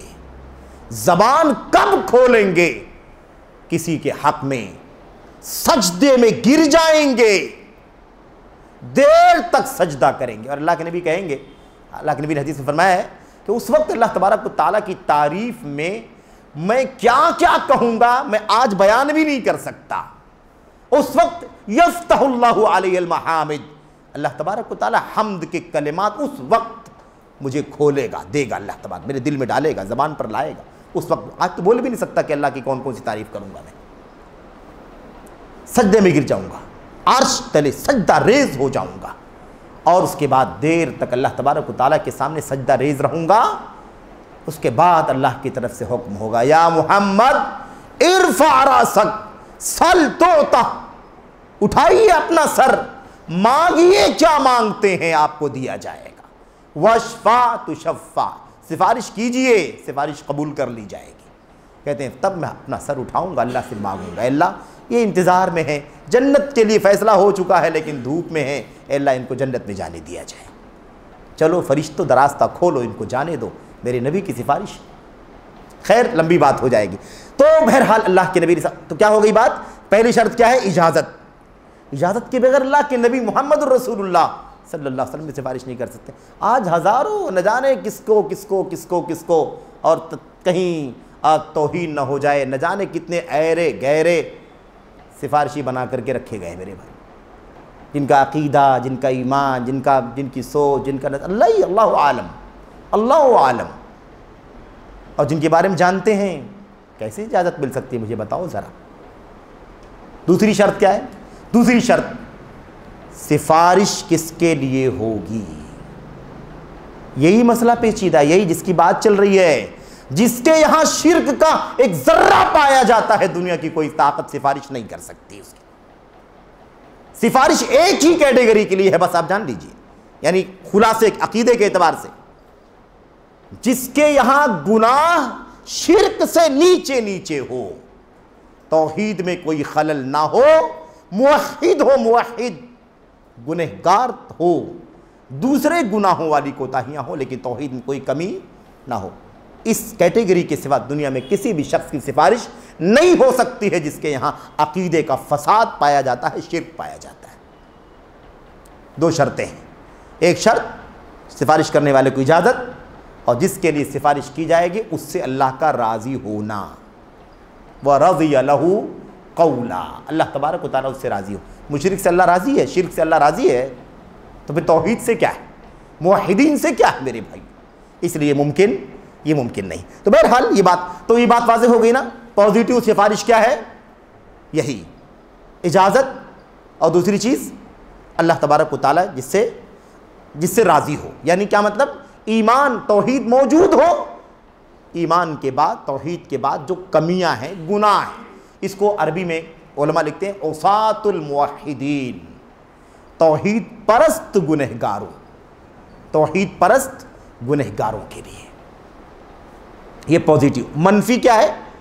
جو سفارش نہیں ہو سکتی، الٹ لیجئے اسی کو، جس کے یہاں شرک کا ذرہ پایا جاتا ہے اس کے لیے سفارش کبھی بھی نہیں ہو سکتی ہے، اور دوسری چیز جس کے لیے اجازت نہ ہو سفارش کوئی نہیں کر سکتا ہے۔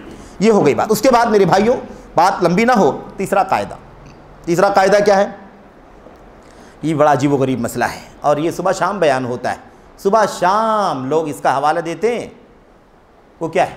وہ یہ ہے کہ نبی کریم صلی اللہ علیہ وسلم جب آئے تھے نبی بن کر کے، آپ کو اللہ نے نبوت کا تاج عطا فرمایا، تو اس وقت آپ کے مخاطب لوگوں میں سے کون تھا؟ بھائی اللہ کے نبی صلی اللہ علیہ وسلم نے جب اپنی دعوت پیش کی، اس وقت جن کے سامنے اللہ کے نبی کی دعوت آئی وہ کتنی کیٹیگری کے لوگ تھے، یعنی کس طرح کے شرک کرنے والے تھے؟ کئی طرح کے تھے کہ نہیں تھے؟ ایک ہی طرح کے نہیں تھے۔ کیا صرف بت پرست لوگ تھے؟ مورتی پوجا کرنے والے تھے؟ پتھر مٹی کی مورتیوں کی پوجا کرنے والے ہی تھے بس؟ کئی طرح کے لوگ تھے کہ نہیں تھے؟ مثال کے طور پر بہت سارے لوگ تھے، کچھ لوگ فرشتوں کی پوجا کرنے والے تھے، فرشتوں کی پوجا کرنے والے بھی موجود تھے، کچھ لوگ ایسے تھے جو نبیوں کی پوجا کرتے تھے، اور اس کو بہت واضح طور پر حضرت عیسیٰ کی پجاری علیہ الصلوۃ والسلام، عزیر علیہ الصلوۃ والسلام، عزیر نبی ہیں تو علیہ الصلوۃ والسلام مطلب نبی کی حیثیت سے مان لیں، اور نبی نہیں تھے تو حضرت موسیٰ علیہ الصلوۃ والسلام کی قوم کے نیک اور صالح آدمی تھے۔ ہے کہ نہیں؟ ایسے اللہ کے نبی نے کیا فرمایا اپنی حدیث کے اندر؟ لعنت اللہ علی الیہود والنصارى، لعن اللہ الیہود والنصارى اتخذوا قبور انبیائہم وصالحیہم مساجدا۔ یہود و نصارہ پر اللہ کی لعنت جنہوں نے اپنی انبیاء کی قبروں کو سجدہ گاہ بنا لی۔ پجاری تھے کہ نہیں تھے؟ تو نبیوں کی پجاری بھی تھے، صالحین کی پجاری بھی تھے، فرشتوں کی پجاری بھی تھے، اور ایسے بھی لوگ تھے جو شجر حجر درختوں کے پجاری بھی تھے، پتھروں کی پجاری بھی تھے، ہے کہ نہیں؟ ایسے ہی سورج کی پجاری بھی تھے، چاند کی پجاری بھی تھے، ستاروں کی پجاری بھی تھے، یہ سب کے سب تھے کہ نہیں تھے؟ ایسے ہی مثال کے طور پر اگر آپ آیتیں اگر مطلب ان سب کی دلیلیں اگر جاننا چاہیں تو سرسری طور پر میں اشارہ کر دوں تاکہ بات واضح ہو جائے، لیکن بات ختم ہو جائے پہلے خلاصہ کیا ہے؟ ہر طرح کے غیر اللہ کی عبادت کرنے والے تھے، ایک ہی کیٹیگری کے نہیں تھے۔ اب اس میں اگر آپ دیکھیں کہ معبود، باطل معبود جن کو بنایا تھا انہوں نے، اس میں پتھر بھی ہے، اس میں سورج بھی ہے، چاند بھی ہے، ستارے بھی ہیں، فرشتے جیسے مقدس لوگ بھی ہیں، ہے کہ نہیں؟ انبیاء جیسے مقدس ہستیاں بھی ہیں، یہ جاندار بھی ہیں، مقدس بھی ہیں، اللہ کے پیارے بھی ہیں، ہے کہ نہیں؟ جبکہ وہ پتھر مورتی، پتھر مٹی کی بنائی ہوئی مورتیاں تو اللہ تبارک و تعالیٰ کی ایک عام حقیر مخلوق ہے، مٹی معمولی چیز ہے وہ۔ اور تو ہر طرح کے لوگوں کی، ہر طرح کی چیزوں کی، جانداروں کے، بے جانوں کی، عظمت والے نبیوں کی، رسولوں کی، فرشتوں کی، اور بڑی بڑی مخلوقات، سورج چاند ستاروں کی، اور زمین کے مٹی پتھر کے بنائے ہوئے شجر حجر کی پجاری بھی تھے، ہر طرح کے تھے۔ لیکن نبی کریم صلی اللہ علیہ وسلم نے ان تمام غیر اللہ کے پجاریوں میں کوئی فرق کیا نہیں۔ سب کو مشرک کہا کہ نہیں مشرک کہا؟ اللہ کے سوا جس کی بھی پوجا کی جا رہی ہے اس کا پجاری مشرک ہے، چاہے وہ عیسیٰ کا پجاری ہے تو کیا ہوا، موسیٰ کا پجاری ہے تو کیا ہوا، فرشتوں کی عبادت کرنے والا ہے تو کیا ہوا، ہے تو وہ غیر اللہ۔ غیر اللہ ہے کہ نہیں غیر اللہ ہے؟ مسئلہ یہ نہیں ہے کہ پوجا کس عظمت والے کو جا رہا ہے، مسئلہ یہ ہے کہ اللہ کا حق ہے عبادت، اس کا حق چھین کر کے کسی کو بھی دیا جا رہا ہے تو کیوں دیا جا رہا ہے، یہ اصل مسئلہ ہے۔ بہت بڑی شخصیت کے پجاری ہیں تو کیا مطلب چلے گا کیا اللہ تبارک و تعالیٰ کی ذات میں عبادت میں؟ کوئی بھی ہے تو کیا ہوا، مکھی کو شریک کرو یا فرشتے کو شریک کرو، اللہ کے یہاں کوئی فرق نہیں۔ نبی کریم صلی اللہ علیہ وسلم نے کوئی فرق نہیں کیا تھا، اس لیے غیر اللہ کی پجاریوں میں کوئی فرق نہیں ہے۔ آج بہت سارے اللہ کے اولیاء اور صالحین کے، چاہے وہ ہندوستان کی درگاہیں مزارات ہوں یا عرب دنیا کی درگاہیں مزارات ہوں، چاہے بدوی رفائی مصر کے ہوں یا ہندوستان کی ہماری دھرتی پہ بہت سارے لوگوں کی پوجا ہوتی، کسی کا بھی، پاکستان، بنگلہ دیش، افغانستان، بہت سارے پجاری۔ میرے بھائیو سوال یہ پیدا ہوتا ہے، آج ہمارے بھائی کیا کہتے ہیں معلوم آپ کو؟ ہمارے بھائی کہتے ہیں کہ یہ جو مشرک مشرک مشرک مشرک آپ لوگ بار بار کہتے ہو، ارے یہ اللہ کے نبی کے زمانے کی اتری ہوئی آیتیں ہیں، بتوں کے پوجنے والوں کے لیے استعمال ہوئی ہیں، اور تم لوگ ہمارے اوپر اس کا استعمال کرتے ہو۔ ہم تو اللہ کے ولیوں کی پوجا کرتے ہیں، صالحین کی پوجا کرتے ہیں، ان کا مقام بڑا اونچا ہے، تم نے ان کو پتھروں کی طرح سے بنا دیا، مورتیوں کی طرح سے بنا دیا۔ شرک کو پہچاننا پڑے گا، سچی توحید کو جاننا پڑے گا۔ سچی توحید یہ ہے کہ رب ذوالجلال کے سوا کسی کی بھی پوجا نہیں ہو سکتی، نہ پتھر کی، نہ مکھی کی، نہ مچھر کی، نہ مچھر کے پر کی، اور نہ اللہ کے نبی محمد صلی اللہ علیہ وسلم کی، کسی کی بھی پوجا نہیں ہو سکتی۔ شرک یہ ہے کہ پوجا کسی کی بھی کی جا رہی ہو، اللہ کا حق چھینا گیا ہے تو یہ کیا ہے؟ شرک ہے۔ اللہ کے دین میں کوئی فرق نہیں ہے کہ پوجیہ کس کو بنایا گیا ہے، قابل عبادت کس کو سمجھ لیا گیا ہے، اللہ کے ہاں اس میں کوئی تفریق نہیں۔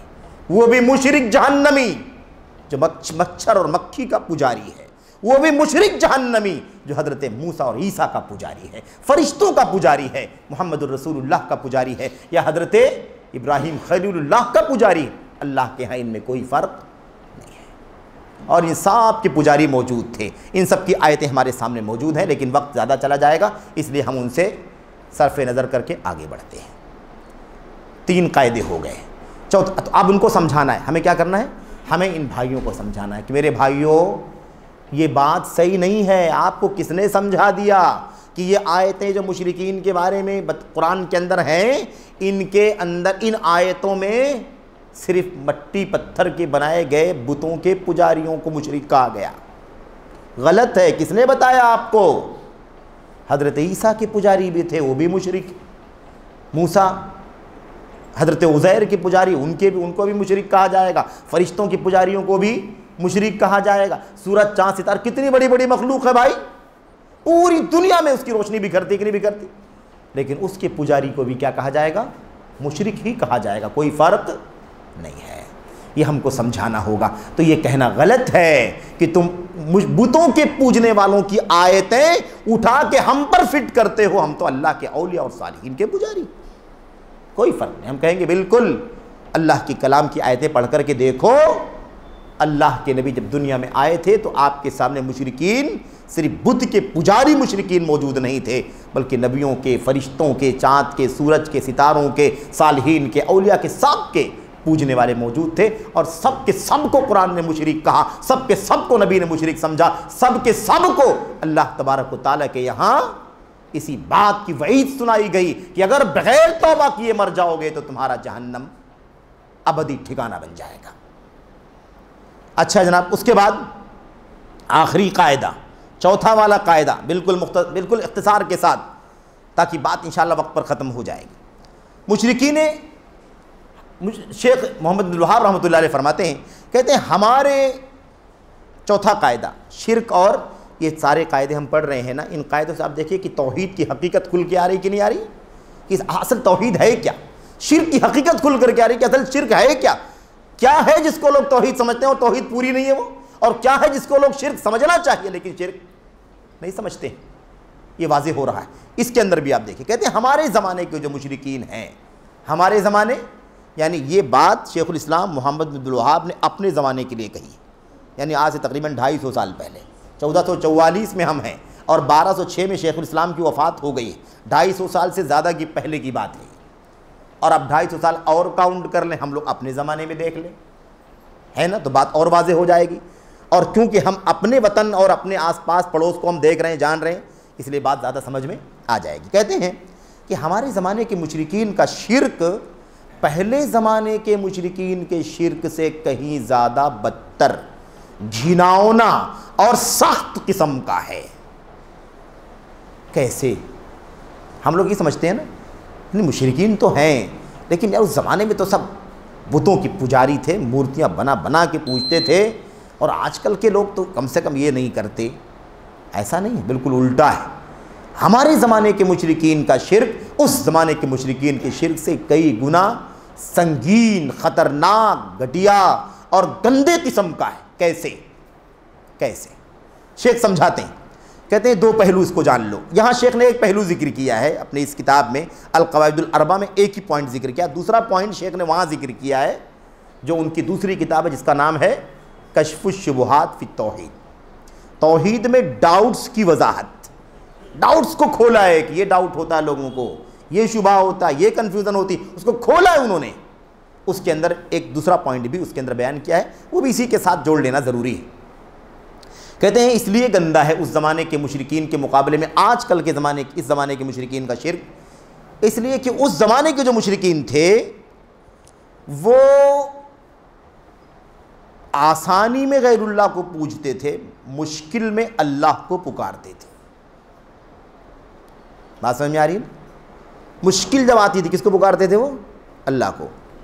لیکن جب مشکل نہیں ہے، نارمل حالات ہیں، فٹ ہیں، تکلیف نہیں، کچھ نہیں، کوئی مصیبت نہیں، کوئی آفت نہیں، تو صبح شام درشن ہو رہا ہے دیویوں کا، دیوتاؤں کا، مورتیوں کا، یا مثال کے طور پر جو جس کا پجاری ہے، نارمل حالات میں خوشحالی، راحت، سکون، مالداری، صحت، تندرستی، جس کو ایک لفظ میں رخا کہا جاتا ہے، یعنی آسانی اور امن و سکون، راحت کی حالت میں وہ کس کو پکارتے تھے؟ وہ غیر اللہ کی پوجا کرتے تھے آسانی میں، اور مشکل میں آتے تھے تو کس کو بلاتے تھے؟ اللہ تبارک و تعالیٰ۔ کشتی ڈوبنے لگی، جان اوپر نیچے ہونے لگی، ورطہ، میرے بھائیو، حج کو لے کھانے لگی، اب ڈوبی کی تب ڈوبی، اب سمجھ میں آیا کہ نہیں بھائی، اب تو کوئی کام نہیں آنے والا، کشتی کو بچانے والی کوئی طاقت نہیں ہے، اس لیے اٹھاؤ اللہ تبارک و تعالیٰ کے سامنے ہاتھ، اسے مانگو، اے اللہ تو ہی کشتی کو بچانے والا ہے، تو ہمیں نجات دے دے، تو بچا لے وغیرہ۔ تو اس زمانے کے جو مشرکین تھے وہ آسانیوں میں غیر اللہ کو پکارتے تھے، لیکن کم از کم مشکلوں میں کس کو پکارتے تھے؟ اللہ کو۔ لیکن آج کل کے مشرکین آسانی میں بھی اور پریشانی میں بھی غیر اللہ کو ہی پکارتے ہیں، آسانی میں بھی اور پریشانی دونوں حالتوں میں غیر اللہ کو پکارتے ہیں، ہر حال میں، ہر حال میں، عام حالات میں بھی درشن قبروں کا، مزاروں کا، ہفتہ واری، جمعرات، فلاں فلاں فلاں فلاں اور چڑھاوے وغیرہ وغیرہ لوگ کرتے ہیں، اور مشکل آتی تب تو بڑے پیمانے کی قربانی پیش کرتے ہیں بھائی لوگ، سمجھ رہے ہیں نا، یہ کرتے ہیں۔ تو دونوں میں فرق ہے نہیں؟ فرق ہے۔ اس زمانے کے مشرکین سے بدتر ہوئے کہ نہیں بدتر ہوئے؟ کم سے کم ان کے ہاں تو مشکل میں تو اللہ کو یاد کر لیا جاتا تھا، یہ تو مشکل میں بھی اللہ کو چھوڑ کر کے غیر اللہ کے سامنے، بچہ، کاروبار، صحت، تندرستی، ناکامی، مختلف مشکلات، بھاگو، ہاں وہاں جاؤ، یہاں جاؤ، وہاں جاؤ، وہاں جاؤ۔ کتنے لوگ ہمارے بھائی ایسے بھی ہیں، اللہ تبارک و تعالیٰ صحیح عقیدے کی توفیق عطا فرمائے، حج کا، عمرے کا کوئی پیکج اس وقت تک قبول نہیں کرتے جب تک بغداد ایڈ نہ ہو اس کے اندر، ہے کہ نہیں؟ ہمارے بھائی موجود ہے یہ، کیوں؟ اس لیے کہ ان کو شیخ عبد القادر جیلانی کے مزار پر بھی پہنچنا ہے۔ ایسے لوگ ہیں، باقی ایسے پیکج آج بنائے جا رہے ہیں اور مانگ ہے، اور ایسے پیکج کے ساتھ لوگ جڑتے ہیں، اس لیے کہ ان کا عقیدہ ہے کہ وہاں جائیں گے تو مسئلہ حل ہو جائے گا۔ یہ صورتحال، تو کہنے کا مطلب یہ ہے کہ یہ بدترین شرک ہے۔